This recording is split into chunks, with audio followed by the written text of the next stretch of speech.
Бүгінгі күні ең басты мәселелердің бірі еліміздегі діни ахуалдың тұрақты дамуы. Осыған орай біздің дәрісіміз Қазақстан Республикасындағы діни ахуалға арналады. Өздеріңіз білетіндей, қазіргі кезде елімізде 18 конфессия тіркеліп отыр. Конфессиялардың ішіне жалпы саны 3924 діни бірлестік кіреді, және олардың әрбір біздің қоғамдағы бірлік пен келісімді нығайтуға айтарлықтай үлес қосып келеді. Діни бірлестіктер еліміздегі барлық өңірлерде қызмет атқарады. Қазақстанда жалпы алғанда 3711 ғибадат орындары жұмыс жүргізуде. Қазіргі таңда қосымша 233 ғибадат үйлері салынуда. Одан бөлек елімізде 251 намазхана қызмет етуде.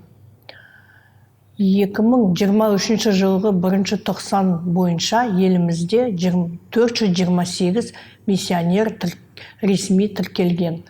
Оның ішінде шетел азаматтары 361, Қазақстан азаматтары 67.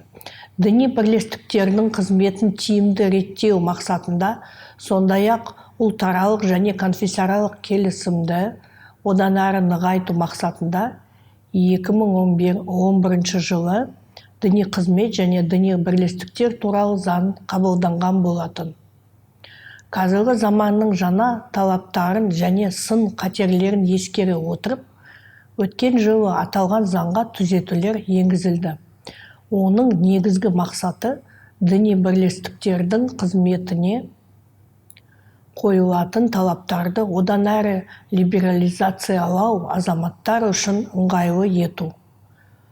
Сонымен қатар діни саланы Қазақстан Республикасы үкіметінің 2020 жылғы 31 желтоқсандағы Қазақстан Республикасының дін саласындағы мемлекеттік саясаттың іске асыру жөніндегі 2021-2023 жылдарға арналған кешенді жоспарда белгіленген ережелер реттейді.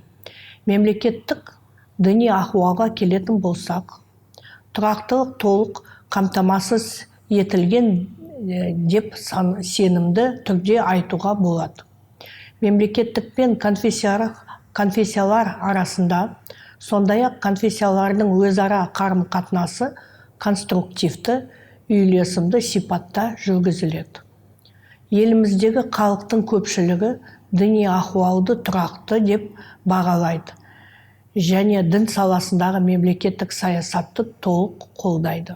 Соңғы жылдары әлеуметтік зерттеулер бойынша респонденттердің 89,5% дін саласындағы мемлекеттік саясатты қолдайтынын белгілесе, халықтың 63,4% еліміздегі зайырлы құндылықтарды күшейту қажет дегенді қолдап отыр.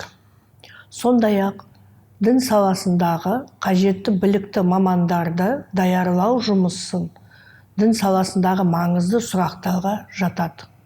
Қазіргі уақытта дінтану, исламтану, теология бағыттары бойынша 7 жоғары оқу орындары мамандарды дайындайды. Олар Әл-Фараби атындағы Қазақ ұлттық университеті, Гумилев атындағы Евразия ұлттық университеті, Нұр-Мұбарак Египет ислам мәдениеті университеті, Абай атындағы ұлттық педагогикалық университеті, Ясауи атындағы халықаралық қазақ-түрік университеті, Бөкетов атындағы Қарағанды мемлекеттік университеті, Аманжолов атындағы Шығыс Қазақстан мемлекеттік университеті. Жыл сайын жоғарыда аталған мамандықтар бойынша 500-ден астам студент оқуын бітіріп, өңірлердегі мамандар қажеттілігін жабады. Сонымен бірге елімізде 13 діни білім беру мекемелері жұмыс жүргізеді.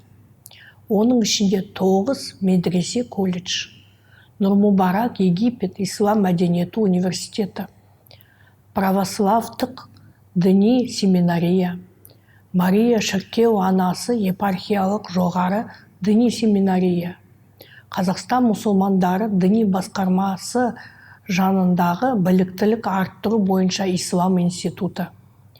Жалпы алғанда, барлық ресми тіркелген діни бірлестіктер келісімде өмір сүруі үшін мемлекет өте қолайлы жағдай жасап, бұл жұмыстар Қазақстандағы тұрақты діни ахуал сақтауға оң ықпалын тигізіп жатыр деп сенімді түрде айтуға болады.